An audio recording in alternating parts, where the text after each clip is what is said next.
bonjour. Cette semaine, lecambréisien.tv vous propose tout un programme culturel. Nous allons parler du musée de Cambrai, là où nous sommes ici. Nous allons également parler des scènes mitoyennes, la nouvelle saison culturelle de la ville de Cambrai. Et puis, un autre événement aussi, ce sont les fêtes gauloises.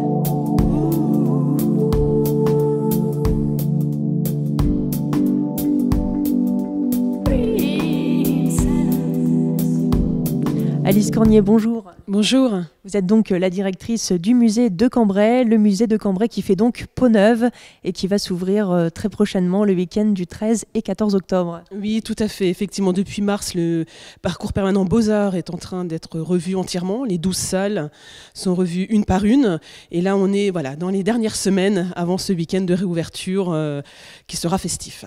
Alors justement, qu'est-ce que vous proposez ce week-end de réouverture pour marquer le coup finalement, tout un tas d'animations, d'activités également ? Oui, tout à fait. Alors l'idée est vraiment d'inviter tout le monde, que ce soit le public famille, nos habitués, aussi les nouveaux visiteurs, les Cambrésiens qui souhaitent redécouvrir leur musée.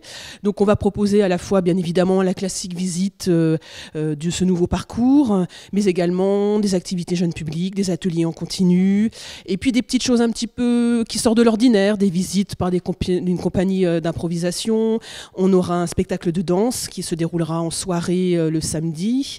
Concert de musique, en particulier sur le piano-forte. On aura un concert aussi sur une harpe. Donc, pas forcément des concerts très classiques. Voilà. On va aussi un petit peu bousculer les habitudes, mais un programme dédié à tout le monde en continu. On aura une ouverture aussi en continu et avec une possibilité de restauration sur place. Et à noter aussi également la gratuité du musée. Tout à fait. Donc bien évidemment, ce week-end est entièrement gratuit, les animations également. Et l'idée pour lancer ce nouveau parcours permanent, c'est de poursuivre cette gratuité jusqu'à fin avril 2019. Alors voilà donc pour ce week-end d'inauguration du musée de Cambrai qui a donc subi quelques travaux. Alors expliquez-nous un petit peu ce qui s'est passé ici pendant quelques mois maintenant. Alors l'idée était vraiment de repositionner le musée en partant de ses caractéristiques, ce qui le fonde. Et avant tout, c'est ce bâtiment, c'est cet ancien hôtel particulier 18e siècle qui était jusqu'à la fin du 19e siècle, au moment où le musée s'est installé dans cette maison, eh bien, était une maison d'habitation. C'était un lieu habité. Et cette idée de musée-maison, c'était vraiment l'objectif de repositionner cette idée de domesticité dans ce nouveau parcours Beaux-Arts.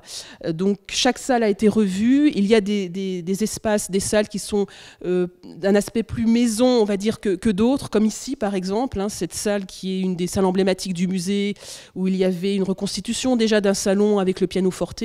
Là, on l'a complètement revu et au mur, on a mis du papier peint, du papier peint d'artiste. C'est une création spécifique pour le lieu par l'artiste Anne-Laure Sacriste. Et on a d'autres espaces aussi qui reçoivent comme ça du papier peint. Accentuer ce côté maison, ce musée maison. Et bien évidemment, qui dit maison, il est habité. Alors, il est habité, oui, par les visiteurs qui vont venir, mais il est déjà habité avant que le visiteur arrive. C'est par les œuvres. L'idée était de positionner la thématique du corps, de la représentation de l'homme qui a choisi, en fait, qui a sélectionné les œuvres présentes. La majeure partie des œuvres que le visiteur va découvrir, eh bien, vous avez l'homme comme sujet, comme les petits tableaux que vous avez derrière nous, où on a des petits tableaux de pêcheuses de moules de Georges Marronnier. Donc, pratiquement chaque œuvre, eh bien, vous avez la représentation humaine. Et ces personnages des tableaux, ce sont les premiers habitants de cette nouvelle maison. Voilà.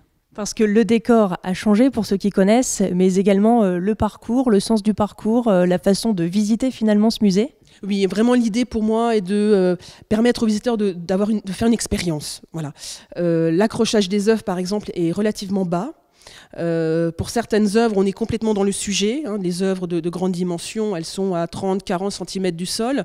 Donc le visiteur, ou le spectateur, quand il regarde la scène, il ne la regarde pas dans un détachement, mais vraiment il fait partie du sujet. On a aussi une salle dédiée aux portraits de femmes de l'entre-deux-guerres. On a un accrochage sur plusieurs niveaux, sur 3 niveaux de tableaux qui se succèdent avec un accrochage très serré. Et toutes ces femmes, comme ça, regardent le visiteur. Et encore une fois, certains tableaux, certaines femmes, soit surplombent le visiteur ou l'inverse, c'est le visiteur qui surplombe la personne représentée. Donc l'idée est vraiment d'accentuer ce côté de proximité par l'accrochage.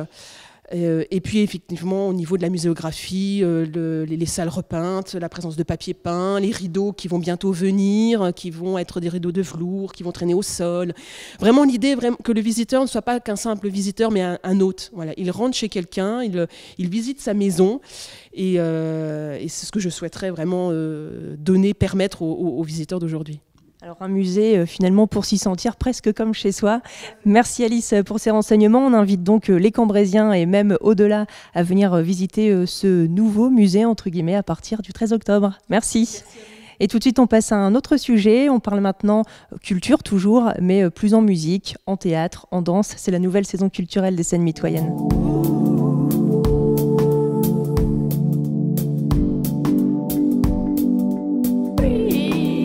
Voici à présent dans cette belle salle qui est le théâtre de Cambrai, où nous allons parler justement des artistes qui vont se produire ici avec Cathy Coupé-Auria. Bonjour. Bonjour. Vous êtes donc programmatrice de la saison des scènes mitoyennes. Alors cette année, que va-t-on pouvoir découvrir ici au théâtre de Cambrai ? Alors, un mix de belles têtes d'affiche et de spectacles découvertes vraiment percutants. Il y a vraiment de belles pépites. Et nous débutons la saison le 10 octobre avec le spectacle Non à l'argent, avec en tête d'affiche Pascal Légitimus, mais pas seulement, puisqu'il sera accompagné de Julie Debonin et également Philippe Lelièvre, dans une comédie totalement désopilante, où finalement, il décide de ne pas aller chercher son dû de 168 millions d'euros. Et forcément, ça va causer des quiproquos et des situations complètement cocasses. Donc c'est très drôle, c'est 1h30 de divertissement complet. On lâche prise, on rit, et alors quel talent. Donc ça fait vraiment beaucoup de bien. Donc pièce de théâtre, de l'humour également, et ce n'est pas tout, il y a aussi bien sûr d'autres choses à venir ici sur ce théâtre.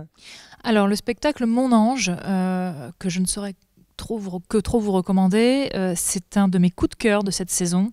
Il est programmé le 19 octobre à 20h. C'est une formule un peu spéciale puisque nous proposons un ciné-débat. Donc le spectacle commence à 20h, dure 1h10, entr'acte, et ensuite nous proposons une projection de film. Et en fait ce spectacle parle de Rihanna, qui est une fille qui a réellement existé et qui part en guerre contre Daesh. Donc c'est un spectacle très fort, très actuel. On ne tombe pas du tout dans le pathos, on ne sort pas de ce spectacle effondré ou en train de pleurer, pas du tout. On ressort avec énormément de force. Et il y a un message d'humanité et de paix qui est très fort, très prenant. C'est un spectacle incroyablement puissant. Et pour ce seul en scène, Lina El Arabi a quand même reçu le Globe de Cristal. Donc c'est pas rien. Donc voilà, un très très beau moment de théâtre. Voilà, je suis ressortie de ce spectacle vraiment bouleversée, non pas comme je le disais parce que j'étais triste ou anéantie, mais justement parce que j'étais bouleversée de voir autant de force dans une pièce. Donc c'est ça aussi, la saison culturelle des scènes mitoyennes, c'est aussi découvrir comme ça des pièces de théâtre que l'on ne connaît pas forcément, des comédiens également qui ne sont pas forcément connus du grand public. Exactement, et qui sont pour autant vraiment vraiment talentueux. Alors on poursuit avec autre chose encore ? Oui, et du théâtre classique.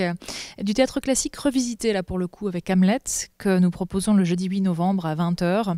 Hamlet de Shakespeare, donc on connaît cette histoire, voilà, ce grand classique. Là, nous repartons vers une version qui est inspirée de l'univers de Game of Thrones, la série, donc quelque chose de médiéval, mais de fantastique également. Et on retrouve vraiment une espèce de farce tragique dans ce Hamlet, parce qu'on rit énormément. Et c'est finalement ce que Shakespeare voulait. Tenu par Grégory Baquet dans le rôle titre. Grégory Baquet, excellent comédien, voilà, une troupe vraiment au top. J'ai hâte de revoir ce spectacle. Et ensuite, peut-être un peu de musique, de la variété. Un peu de musique. Alors, nous recevons Amir le 14 novembre à 20h30. C'est complet parce que voilà, il est très populaire, le garçon, et ça s'est rempli en peut-être 2 heures à tout casser. Donc voilà, désolé pour ceux qui voulaient le voir. À Cambrai, ce ne sera pas possible, mais c'est également une belle chance de l'avoir sur notre plateau. Mais vous pourrez vous consoler, c'est exactement ça, avec Julie Ferrier dans un autre style, le 24 novembre à 20h30. Julie Ferrier, on la connaît, voilà, pour son humour complètement désopilant. Là, elle est accompagnée de 4 jeunes hommes complètement fous. C'est un spectacle décalé, mais alors, je peux vous dire qu'on pleure de rire sur ce spectacle. Il reste des places, donc vraiment dépêchez-vous. C'est un moment vraiment inoubliable où voilà, c'est pareil, on lâche prise pendant tout le spectacle et on ressort de là regonflé. Et alors pour poursuivre cette première partie de saison, Oui, toujours en première partie de saison. Notez dans vos agendas tout de suite le samedi 8 décembre à 20h30 pour Gospel pour 100 voix. Alors c'est pas rien de les avoir ici à Cambrai, parce que pour vous dire, là en septembre, ils ont fait le Stade de France. Rien que ça. Donc les avoir ici à Cambrai, c'est exceptionnel. On a une centaine de choristes, c'est époustouflant. On a également des musiciens sur scène, parce que la plupart du temps, quand on voit du gospel, c'est uniquement des chanteurs. Là, c'est un concert à part entière. Des voix incroyables, fantastiques, une ambiance absolument géniale. On ne peut pas rester plus de 2 secondes assis sur son siège. Voilà, ça promet d'être un moment vraiment à part dans cette fin d'année. Et ensuite, est-ce qu'il y a d'autres spectacles pour cette première partie de saison ou est-ce qu'on enchaîne directement sur la deuxième ? Alors, le dernier de cette saison, c'est les Blondes and Blondes and Blondes, hommage à la chanson française. Je le dis avec un accent parce qu'en fait, le titre est écrit de cette façon, hommage à la chanson. Sont 3 Suédois, vraiment complètement fous, qui reprennent les standards entre guillemets de la chanson française, mais à leur façon. Donc ils reprennent du Chantal Goya à la queue leu et d'autres joyeusetés du genre, mais de façon complètement étonnante. Et là c'est pareil, c'est vraiment du rire, et c'est pour tous les publics. Et on termine l'année avec ce spectacle qui est vraiment rafraîchissant et étonnant. Et alors pour réserver les places de chacun de ces spectacles présentés à l'instant, où se rendre, comment faire ? Alors, dans nos offices de tourisme, Cambrai ou Caudry, les soirs de spectacle, directement dans nos théâtres, Cambrai et Caudry, et puis vous pouvez également prendre sur Internet www.scène-mitoyenne.fr. Où nous retrouvons également toute la programmation. À suivre également la deuxième partie de saison, on aura l'occasion d'en reparler évidemment. Merci beaucoup Cathy. Merci beaucoup. Et on se retrouve bientôt pour parler davantage de cette très belle saison des scènes mitoyennes. Tout de suite, nous parlons de toute autre chose et nous nous mettons à l'heure gauloise.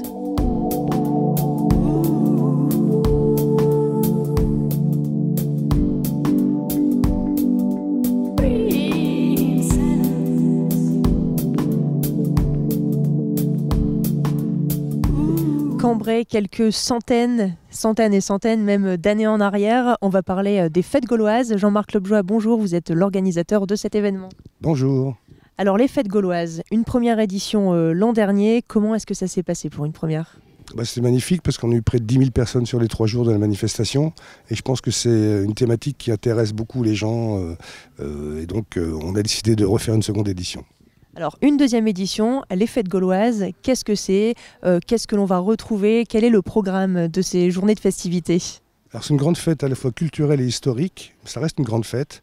Et cette année, on a par exemple donc, les Vikings qui débarquent avec 80 combattants, un drakkar, un chantier naval viking, des ateliers pour les enfants pour faire de la cuisine viking, ainsi de suite. Il y a des tas d'animations, un diorama Playmobil de 120 mètres carrés sur les Gaulois, les Romains et les Vikings, un salon des saveurs du terroir et de la création artisanale, et énormément d'animations sur le thème justement donc, des combats avec Battle of Color où 300 enfants peuvent se battre contre leurs parents après une initiation évidemment au combat.